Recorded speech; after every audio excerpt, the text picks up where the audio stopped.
अस्सलाम वालेकुम dear students, welcome to Science Sense YouTube channel. आज के लेक्चर में हम लोग चैप्टर नंबर 3 एंजाइम्स का रिव्यू करेंगे। इस चैप्टर के सारे लेक्चर्स ऑलरेडी पोस्टेड हैं, प्लेलिस्ट पे बनी हुई है और वैसे भी अपलोडेड हैं। तो आप लोग पहले अगर चाहें तो जाके उन लेक्चर्स को ले लें, बाद में आके रिव्यू लेक्चर ले लें, या अगर आप लोग जल्दी से चैप्टर से गो थ्रू होना चाहते हैं तो आप पहले रिव्यू वीडियो देख लें, वो आपकी अपनी चॉइस है। एनीवेज़ हम इसको अब शुरू करते हैं।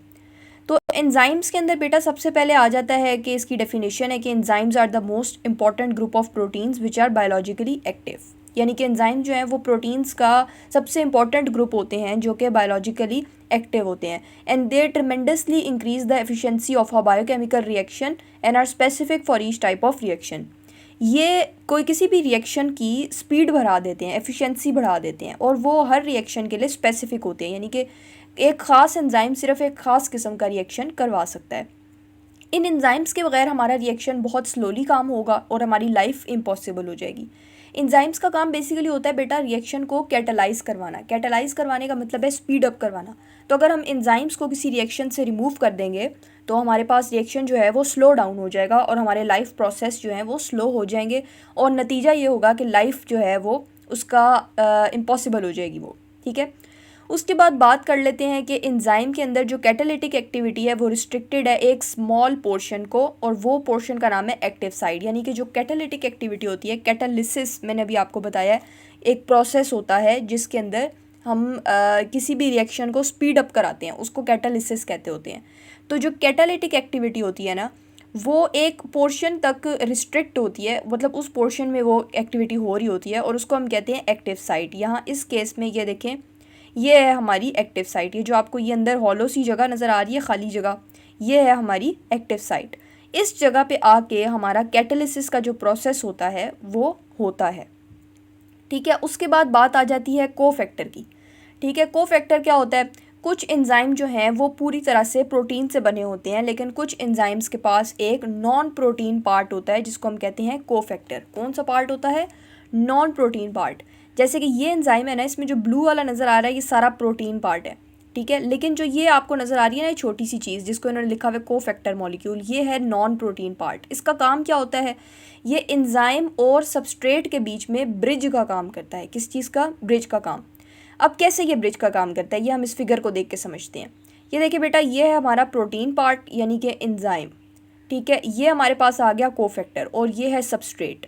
अब आप एक सेकंड के लिए इमेजिन करें कि जो कोफैक्टर है ना ये हमारे पास नहीं है, इसको हमने ओमिट कर दिया है। ठीक है, अब सिर्फ सबस्ट्रेट हमारे पास है। तो ये जो ये आपको हॉलो सी जगह नज़र आ रही है, आपका सबस्ट्रेट इसके अंदर लगेगा तो क्या वो प्रोडक्ट में तब्दील होगा? आप खुद बैठ के इस बारे में सोचें।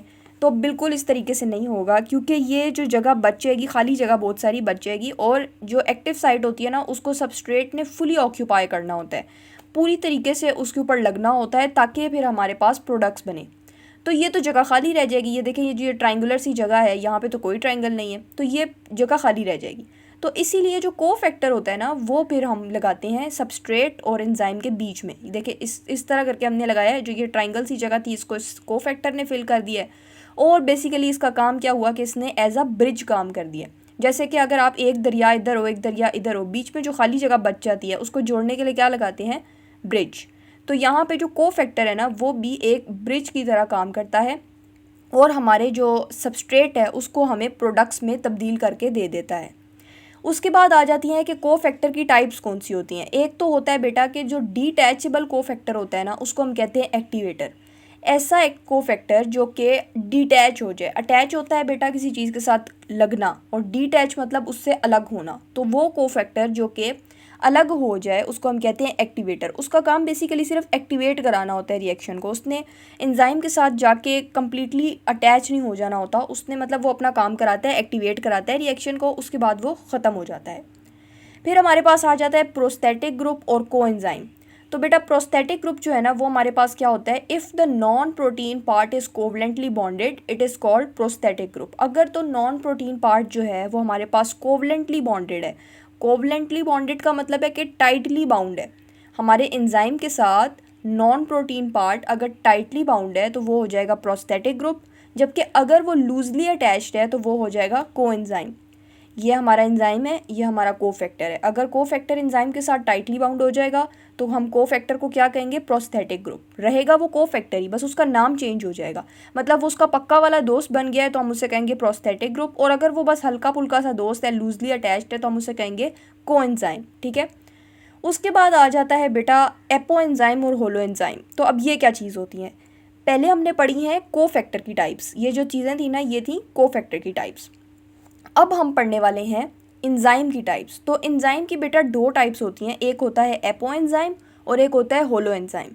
तो वो वाला एंजाइम जिसके अंदर से उसका को एंजाइम या उसका प्रोस्थेटिक ग्रुप, को एंजाइम और प्रोस्थेटिक ग्रुप दोनों चीज़ें क्या होती हैं, कोफैक्टर होती हैं। मैंने अभी भी ये बात आपको बताई है कि रहेगा वो कोफैक्टर ही, बस उसका नाम बदल जाएगा। अगर तो वो पक्का दोस्त है तो प्रोस्थेटिक ग्रुप हो जाएगा, और अगर हल्का फुल्का सा दोस्त है तो वो को एंजाइम हो जाएगा। लेकिन ये दोनों चीज़ें होती कोफैक्टर ही हैं। तो मैं बेसिकली ये भी कह सकती हूँ कि ऐसा एंजाइम जिसके अंदर से आप उसका कोफैक्टर निकाल दें तो वो हमारे पास बचेगा एपो एंजाइम।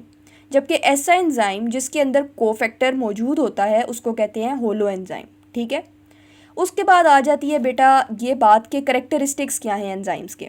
तो एंजाइम्स के हमारी बुक में दिए हुए 8 करेक्टरिस्टिक्स, या आपको लॉन्ग में पहले पहले आता था, अब पता नहीं ये आएगा कि नहीं, क्योंकि अब पेपर का जो है ना पैटर्न वो काफ़ी चेंज हो चुका है। अब कॉन्सेप्चुअल सा पेपर आता है, तो ऐसे इजी सवाल जो है ना वो अब सिर्फ शॉर्ट में आ सकते हैं। लेकिन शॉर्ट में भी आप इसको अच्छे से कर लें। अगर आपको कहा जाए कि 3 बताएं, 3 करेक्टर्स, तो आप मैक्सिमम 4 लिख के आ जाएँ तो आपको अच्छे खासे नंबर मिल सकते हैं। तो करेक्टरिस्टिक्स क्या होते हैं बेटा एंजाइम्स के। सबसे पहले एंजाइम ग्लोबुलर प्रोटीन है। ग्लोबुलर प्रोटीन से मुराद है उसका एक बॉल शेप स्ट्रक्चर होगा। ठीक है, गोल ग्लोबुलर स्ट्रक्चर होगा। ग्लोब देखा है आपने कभी? ग्लोब होता है जैसे हमारी वो अर्थ का एक मॉडल सा बना होता है, जियोग्राफी वाले स्टूडेंट अक्सर रख के बैठे होते हैं। तो ग्लोबुलर स्ट्रक्चर होता है एक बॉल टाइप का स्ट्रक्चर। ठीक है, ये इस तरह की प्रोटीन्स होती हैं। फिर उसके बाद आ जाता है कि वो रिएक्शन का रेट जो है उसको बढ़ाते हैं, लेकिन ख़ुद रिएक्शन के दौरान ख़त्म नहीं होते। तीसरी बात क्या आ जाती है कि वो उनकी प्रेजेंस जो है वो हमारे प्रोडक्ट्स के ऊपर कोई अफेक्ट नहीं करती। यानी कि हमने अगर किसी रिएक्शन को करवाने के लिए हमने अंदर एंजाइम डाला भी है तो तब भी जो हमारे पास प्रोडक्ट बनेगा उसके अंदर एंजाइम मिक्स नहीं हो जाएगा। एंजाइम का काम सिर्फ रिएक्शन करवाना है, वो खुद रिएक्शन के अंदर ऐड नहीं हो जाता। तो हमारे पास प्रोडक्ट की प्रॉपर्टी पे कोई भी फ़र्क नहीं पड़ता। फिर आ जाता है कि small amount of an enzyme can accelerate chemical reaction. हम अगर थोड़ी सी भी एंजाइम डालें ना तो तब भी हमारा केमिकल रिएक्शन तेज़ हो जाएगा। फिर उसके बाद आ जाता है बेटा कि they are sensitive to even minor change in pH, temperature and substrate, और they are very specific in their reaction. ये दो जो पॉइंट्स हैं काफ़ी इंपॉर्टेंट हैं। एक ये है कि एंजाइम जो है ना वो अपने काम में बहुत स्पेसिफिक है। एंजाइम अगर एक ही single type of chemical reaction को करवा सकता है, यानी कि यहाँ पे लिखा हुआ है single enzyme catalyses only a single chemical reaction और a group of related reaction. यानी कि अगर एक टाइप का एंजाइम है वो एक ही टाइप का काम करता है तो वो वही करेगा। अगर डाइजेशन वाले एंजाइम है तो वो डाइजेशन ही करवाएंगे, वो सर्कुलेशन करवाना नहीं शुरू करेंगे। वो they are very specific in their action. यानी कि इसकी आप डेली लाइफ से ये मिसाल ले लें कि अगर क्लास में 2 बच्चे हैं, एक का काम यह है कि उसने टीचर को पानी ला के देना है और एक का काम यह है कि उसने बोर्ड इरेज करना है, तो पानी ला के देने वाला सिर्फ पानी ही ला के देगा, वो ये नहीं कहेगा कि मैं बोर्ड इरेज कर देता हूँ। तो वो अपना ही काम करेगा। They are very specific in their action. उसके बाद है they are sensitive to even a minor change in pH, temperature and substrate concentration. उनकी ना एक ख़ास हद होती है। एंजाइम्स जो है ना वो इस लिहाज से बड़े सेंसिटिव भी होते हैं, उन्होंने अपना एक हद रखी होती है कि हम इतने टेम्परेचर में काम करेंगे, इससे बढ़ा दिया तो हम काम नहीं कर रहे। इतने पीएच के अंदर हम काम करेंगे, इससे बढ़ा दिया तो हम काम नहीं करेंगे। तो अगर आप उस टेम्परेचर से ज़रा सा भी टेम्परेचर इंक्रीज़ करोगे ना तो बस एंजाइम छोड़ के बैठ जाएंगे और कहेंगे अब अपना काम खुद कर लो, हमने जो हद बताई थी उस हद को तुम लोगों ने डिस्टर्ब कर दिया, अब हम काम नहीं करेंगे। फिर आ जाता है some enzymes require a cofactor for their proper functioning. कुछ एंजाइम्स को कोफैक्टर चाहिए होता है उनकी प्रॉपर फंक्शनिंग के लिए। ये वाला पॉइंट तो आपको भी मैंने समझाया है। इसको आप किस तरह समझ सकते हैं दोबारा से कि कुछ एंजाइम्स को कोफैक्टर चाहिए होता है। क्यों चाहिए होता है? जैसे ऊपर मैंने आपको दिखाया था कि वो जो सबस्ट्रेट था ना वो हमारी एक्टिव साइट को कम्प्लीटली ऑक्यूपाई नहीं कर रहा था। तो जब वो कम्प्लीटली ऑक्यूपाई नहीं कर रहा था तो जगह खाली रह गई। खाली जगह का मतलब है कि हमारा कैटालिसिस नहीं होगा। तो अब हम लोग क्या करेंगे, कोफैक्टर को डाल देंगे ताकि हमारा प्रॉपर फंक्शन हो जाए। इसीलिए some enzymes require a cofactor for their proper functioning. और फिर है कि they lower the activation energy of the reactions. Activation energy होती है बेटा किसी भी रिएक्शन को स्टार्ट करवाने के लिए जो एनर्जी होती है ना, उसको हम कहते हैं एक्टिवेशन एनर्जी। तो एंजाइम बेसिकली क्या करते हैं, एक्टिवेशन एनर्जी को लो कर देते हैं। लो करने से मुराद ये है कि अगर कोई काम किसी एक खास लेवल ऑफ एनर्जी के ऊपर हो रहा है तो उन्होंने उस एनर्जी को डाउन कर दिया, थोड़ी सी भी एनर्जी लगा के हम किसी रिएक्शन को करवा सकते हैं।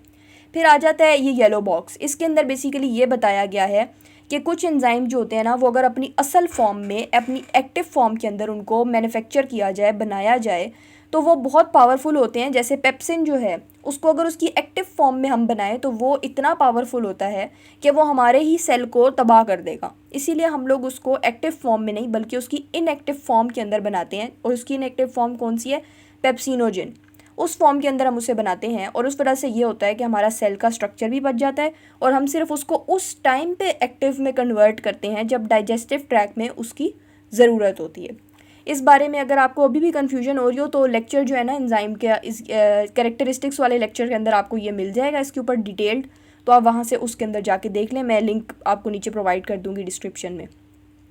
उसके बाद आ जाता है मैकेनिज़्म ऑफ एंजाइम एक्शन, यानी कि एंजाइम काम कैसे करता है। तो बेटा एंजाइम जो है ना, वो 3 डायमेंशनल ग्लोबुलर प्रोटीन है और उसकी एक स्पेसिफिक केमिकल कॉम्पोजिशन है। और हर एंजाइम जो है वो अपनी स्पेसिफिसिटी के अकॉर्डिंग किसी सबस्ट्रेट से बाइंड करता है और फिर उसके बाद उसको प्रोडक्ट्स में तब्दील कर देता है। तो अब हमारे पास इन्होंने एक ये रिएक्शन सा बना के दिखाया कि एंजाइम है और सबस्ट्रेट है, ठीक है। बेसिकली सबस्ट्रेट को हमने प्रोडक्ट में चेंज करना था, तो हमने क्या किया कि उसके साथ एंजाइम बाइंड किया है। अब इन दोनों का एक कॉम्प्लेक्स बन गया, enzyme substrate complex, ES complex. और फिर हमारे पास क्या बन गया है, एंजाइम प्लस प्रोडक्ट, ठीक है। उसके बाद ये नीचे आ जाता है चेन रिएक्शन। इसके अंदर ये बताया जा रहा है कि ये एक इनिशियल सबस्ट्रेट है, इसके अंदर मैंने एंजाइम डाला है तो B मेरे पास बन गया है एज अ प्रोडक्ट। अब जो B है वो इसके केस में, मतलब A के केस में B प्रोडक्ट है, लेकिन B खुद इस एंजाइम 2 के लिए सबस्ट्रेट है। और फिर जो है हमारे पास प्रोडक्ट बनता है C, और C जो है वो एंजाइम 3 के केस में सबस्ट्रेट है। ये भी आपको पूरा लेक्चर जो है ना मिल जाएगा मैकेनिज़्म ऑफ एंजाइम एक्शन वाली वीडियो के अंदर, ठीक है। वहाँ जाके आप इसको ज़्यादा अच्छे से समझ लेते हैं, क्योंकि समरी में इसको करना अभी इतना इंपॉर्टेंट नहीं है। मैं आपको ज़्यादा इंपॉर्टेंट टॉपिक्स जो हैं उनको पहले करा देती हूँ। अगर आप इस येलो बॉक्स को पढ़ना चाहते हैं तो जाके इस वीडियो के अंदर देख लें, जो वीडियो का नाम होगा मैकेनिज़्म ऑफ एंजाइम एक्शन।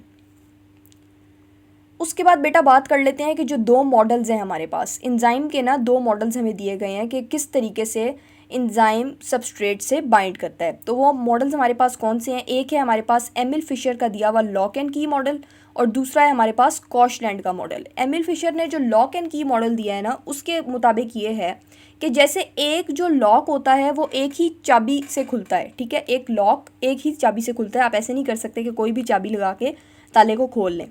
इसी तरीके से एक जो एंजाइम होता है उसके ऊपर एक ही सबस्ट्रेट आके अटैच हो सकता है।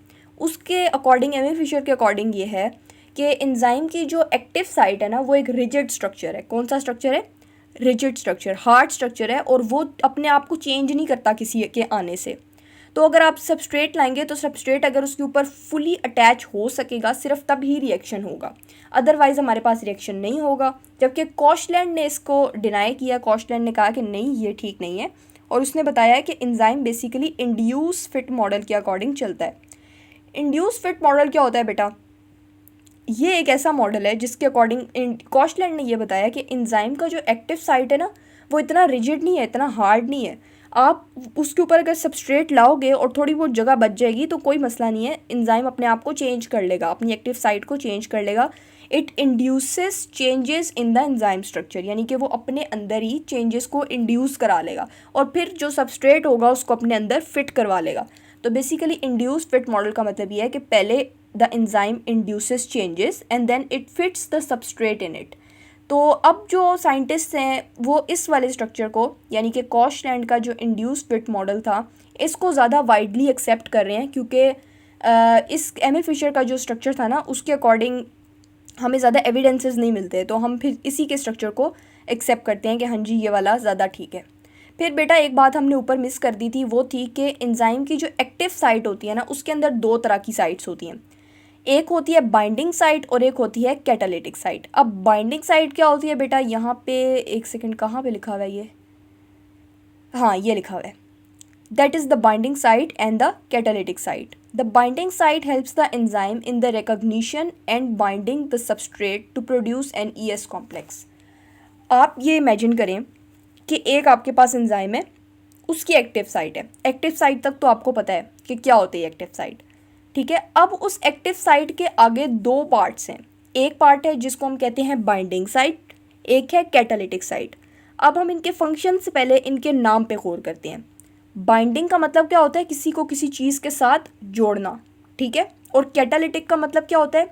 कैटालिटिक का वर्ड निकला है कैटालिसिस से, और कैटालिस का मतलब होता है किसी चीज़ को स्पीड अप कराना, यानी रिएक्शन करवाना। तो हम लोग क्या कहना चाह रहे हैं कि बाइंडिंग साइट का काम है कि प्रॉपर सबस्ट्रेट को बाइंड करना, ठीक है। Binding site helps the enzyme in recognition and binding of a proper substrate. तो बाइंडिंग साइट का काम सिर्फ इतना सा है कि उसने जो एक प्रॉपर सबस्ट्रेट है जिसने एंजाइम के साथ रिएक्ट करना है वो बाइंड कराएगा उसको, बस इतना सा काम है उसका। जबकि जो कैटालिटिक साइट है उसका काम है कि उसने उस सबस्ट्रेट को प्रोडक्ट में चेंज करना है। अगर आप कैटालिसिस की डेफिनेशन देखें तो वो यही है कि to speed up the reaction and to change the substrate into the products. तो बेसिकली यहाँ पे यही बताया जा रहा है कि कैटालिटिक साइट का काम होगा कि वो कैटालिसिस का जो फंक्शन है वो परफॉर्म करेगा, और कैटालिसिस का फंक्शन परफॉर्म करने के बाद हमारे पास क्या होगा कि सबस्ट्रेट जो हैं वो प्रोडक्ट्स में चेंज हो जाएंगे। फिर ये दोनों मॉडल्स हम पढ़ चुके हैं, एमिल फिशर का और कॉशलैंड का, जिसको आपने इनको भी अब इनके नाम से याद रखना है। लॉक एंड की यानी ताला चाबी की मिसाल है, और इंड्यूस फिट का मतलब क्या है कि पहले इंड्यूस कराने हैं चेंजेस और फिर फिट कराना है सबस्ट्रेट, ठीक है। फिर आ जाते हैं हमारे पास के कौन से फैक्टर्स हैं जो कि एंजाइम के एक्शन को अफेक्ट कर रहे हैं। बेटा इस टॉपिक के ऊपर ना मैंने एक डेली लाइफ मिसाल के साथ बहुत ही ईजी लेक्चर पोस्ट किया हुआ है आपके लिए। तो specially enzyme concentration and substrate concentration, ये आपको बहुत ही आसानी से वहाँ से समझ आ जाएंगे। उस वीडियो का भी लिंक डिस्क्रिप्शन में मिल जाएगा। अगर आपको इस टॉपिक में कोई भी मसला हो तो आप वो वीडियो जाके देख सकते हैं। और कोई भी क्वेश्चन हुआ करे ना बेटा तो आप मुझसे कमेंट्स में पूछ लिया करें, मैं इंशाल्लाह आपको ज़रूर जवाब दूंगी उसका। तो अब हम यहाँ पे बात कर लेते हैं कि कौन से फैक्टर्स हैं जो कि एंजाइम के एक्शन को अफेक्ट करते हैं। तो पहले हमारे पास आ जाता है एंजाइम की कॉन्सेंट्रेशन। एंजाइम का जो रेट ऑफ रिएक्शन है ना वो depends directly on the amount of enzyme present at a specific time at unlimited substrate concentration. जब हमारे पास बहुत ज़्यादा सबस्ट्रेट मौजूद होगा तो जो एंजाइम की अमाउंट है, तादाद है, वो हमारे पास डायरेक्टली होगी, डायरेक्टली इसे कहते होते हैं प्रोपोर्शनल, डायरेक्टली प्रोपोर्शनल होगी रेट ऑफ रिएक्शन से। यानी कि अगर हम एंजाइम बढ़ाएंगे तो रिएक्शन बढ़ेगा, एंजाइम कम कर देंगे रिएक्शन कम हो जाएगा। तो इसीलिए ये कह रहे हैं कि by increasing the enzyme molecules and increase in number of active site takes place, more active sites will convert substrate molecule into products. यानी वो ये कहना चाह रहे हैं कि जब हमारे पास बहुत ज़्यादा सबस्ट्रेट होता है ना, सबस्ट्रेट को आप इमेजिन करें कि कोई काम है, हमारे पास बहुत ज़्यादा काम है ना, तो हम जितने एंजाइम बढ़ाएंगे उतना हमारे पास रिएक्शन तेज़ी से होता जाएगा। अगर हमने एंजाइम बढ़ाया तो हमारे पास फ़ायदा क्या होगा इस चीज़ का? एंजाइम बढ़ाने से हमारे पास एक्टिव साइट बढ़ गई हैं। एक्टिव साइट बढ़ने से हमारे पास क्या हुआ है कि ज़्यादा से ज़्यादा सबस्ट्रेट अटैच हुए हैं, क्योंकि हमारे पास बहुत ज़्यादा सबस्ट्रेट पड़े थे तो हमने उन एक्टिव साइट्स के ऊपर लाके उन सबस्ट्रेट्स को अटैच किया है और उन्होंने आगे से उनको प्रोडक्ट में तब्दील किया है। तो हमारे पास जल्दी जल्दी रिएक्शन हो रहा है। अब अगर मैं एंजाइम्स को फ़र्ज़ करें मैं एक एंजाइम रख रही हूँ और मेरे पास 100 सबस्ट्रेट्स पड़े हैं, तो मुझे कितना ही लंबा टाइम लग जाएगा कि पहले एक सबस्ट्रेट जोड़ा, फिर प्रोडक्ट बना, फिर एक सबस्ट्रेट जोड़ा। जबकि अगर मैं क्या करूँगी 100 ही एंजाइम्स ले आऊँ तो फिर तो सारे एंजाइम्स के साथ एक एक सबस्ट्रेट लगेगा और जल्दी से रिएक्शन हो जाएगा। तो इस तरीके से जो एंजाइम की कॉन्सेंट्रेशन होती है, यानी एंजाइम की तादाद होती है, वो हमारे रिएक्शन के रेट को किस तरह अफेक्ट करती है, ये इसमें बेसिकली बताया गया है। इसी तरह सबस्ट्रेट की कॉन्सेंट्रेशन भी हमारे इस पर अफेक्ट करती है। सबस्ट्रेट कॉन्सेंट्रेशन का यहाँ बग़ैर किसी इलस्ट्रेशन के, बग़ैर किसी फ़ोटो के और हाईलाइटिंग के समझाना थोड़ा मुश्किल है, इसीलिए आप इसकी वीडियो जाके देख लीजिए। आई बटन में भी इसका लिंक दे देती हूँ, ठीक है। नेक्स्ट आपके पास आ जाता है बेटा टेम्परेचर। जैसे मैंने आपको अभी थोड़ी देर पहले बताया था कि एंजाइम जो है ना उसने अपनी हद रखी हुई है। उसने कहा है कि इस हद पे काम करूँगा, इससे बढ़ा दिया तो फिर मैं काम नहीं कर रहा, आप अपना काम खुद कर लीजिए। तो टेम्परेचर की उसने जो अपनी हद रखी हुई है ना वो हमारी ह्यूमन बॉडी के लिए है 37 डिग्री सेंटीग्रेड। अगर हमारा टेम्परेचर इसके बीच में रहेगा तो हमारे सारे बॉडी फंक्शंस नॉर्मली होते रहेंगे। अगर इससे हमारा टेम्परेचर इंक्रीज़ हो जाएगा तो हमारे फंक्शंस स्लो डाउन हो जाएंगे और जैसे जैसे टेम्परेचर इंक्रीज़ होता जाएगा हमारे फंक्शन रुकते रुकते ख़त्म हो जाएंगे और हम मर भी सकते हैं।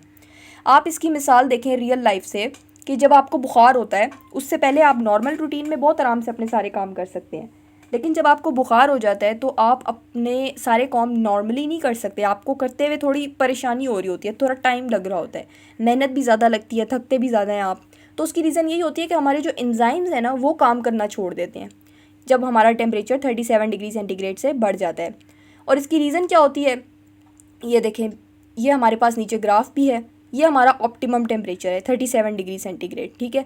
इससे पहले तक ना, इस टेम्परेचर पे पहुंचने से पहले तक जो हीट है वो बढ़ाई जा रही है हमारे रिएक्शन को, एंजाइम का मतलब एंजाइम तेज़ी से काम करी जा रहा है। इस पॉइंट पे आके एंजाइम रुक गया। अब यहाँ पे एंजाइम रुक गया, इसके बाद अगर हमने टेम्परेचर बढ़ाया ना तो एंजाइम का जो स्ट्रक्चर होता है वो ख़राब हो जाता है। ग्लोबुलर स्ट्रक्चर उसका जो होता है ना वो डी नेचर हो जाता है। डी नेचर होने से मुराद है कि जो उसका ग्लोबुलर स्ट्रक्चर है अब वो ख़राब हो गया है, अब वो मज़ीद एंजाइम काम नहीं कर सकता। फिर आ जाता है बेटा हमारे पास पीएच वैल्यू, कि पीएच किस तरह अफेक्ट करती है। जैसे एंजाइम ने टेम्परेचर की हद रखी हुई है वैसे ही उसने पीएच की भी हद रखी हुई है, और उस हद को हम कहते हैं ऑप्टिमम पीएच। उस पीएच से इंक्रीज़ किया तो एंजाइम ने काम करना छोड़ देना है। इस तरह यहाँ पे आपको दिखाई जा रही है कि पेप्सिन का ऑप्टिमम पीएच है 2, सुक्रेज का है 4.50, एंटीरोकाइनेज का है 5.50, कैटालेज 7.60, हाँ 7.60, ठीक है। ये आपको एमसीक्यूज़ के लिए टेबल याद कर लेना चाहिए। उसके बाद हमारे पास आ जाता है, इसका ग्राफ इन्होंने नहीं दिया हुआ लेकिन मैंने अपने जो लेक्चर बनाया था उसके अंदर आपको पीएच का ग्राफ दिखाया हुआ है। उसके बाद आ जाता है बेटा इस चैप्टर का लास्ट टॉपिक, वो है इनहिबिटर्स। ये चैप्टर बहुत ही छोटा है और बहुत ही आसान है। अगर तो आपने सारे लेक्चर्स लिए हुए हैं तो ये हो ही नहीं सकता कि इस लेक्चर को, ये जो समरी लेक्चर है इसको सुनते हुए आपको समझ ना आ रही हो। इनहिबिटर्स के टॉपिक में बेसिकली बेटा ये बात करनी है कि inhibitor is a chemical substance which can react in place of enzyme but is not transformed in the products. Inhibitor basically एक ऐसा दुश्मन है हमारा जो कि ना भेस बदल के आ जाता है। जैसे कि आपने देखे होंगे मूवीज़ में, आप देखते होंगे कि जासूस होते हैं वो दूसरे मुल्क में जाके क्या करते हैं, भेस बदल लेते हैं। इसी तरह ये जो इनहिबिटर होता है ना ये सबस्ट्रेट की जैसी शक्ल बना के ले आता है और हमें लगता है कि ये सबस्ट्रेट है, हमारे एंजाइम को लगता है कि ये सबस्ट्रेट है, जबकि ये असल में सबस्ट्रेट नहीं होता, ये इनहिबिटर होता है। और इनहिबिटर का काम होता है रिएक्शन को इनहिबिट करवाना। इनहिबिट का मतलब होता है रोकना, ख़त्म करना। तो हमारे पास जब वो जुड़ जाता है ना एंजाइम से तो हमारे पास सबस्ट्रेट प्रोडक्ट में कन्वर्ट नहीं होता, ये हमारे पास ख़राबी होती है, जिसकी वजह से हमारी एक्टिव साइट जो है वो कम्प्लीटली भी हो जाती है और कभी कभी टेम्पोरेरीली ख़त्म हो जाती है, मतलब हमारा एंजाइम ख़राब हो जाता है। इनहिबिटर्स आगे से बेटा दो टाइप्स में डिवाइडेड है, इरिवर्सिबल और रिवर्सिबल। इरिवर्सिबल अपने नाम से जाहिर है कि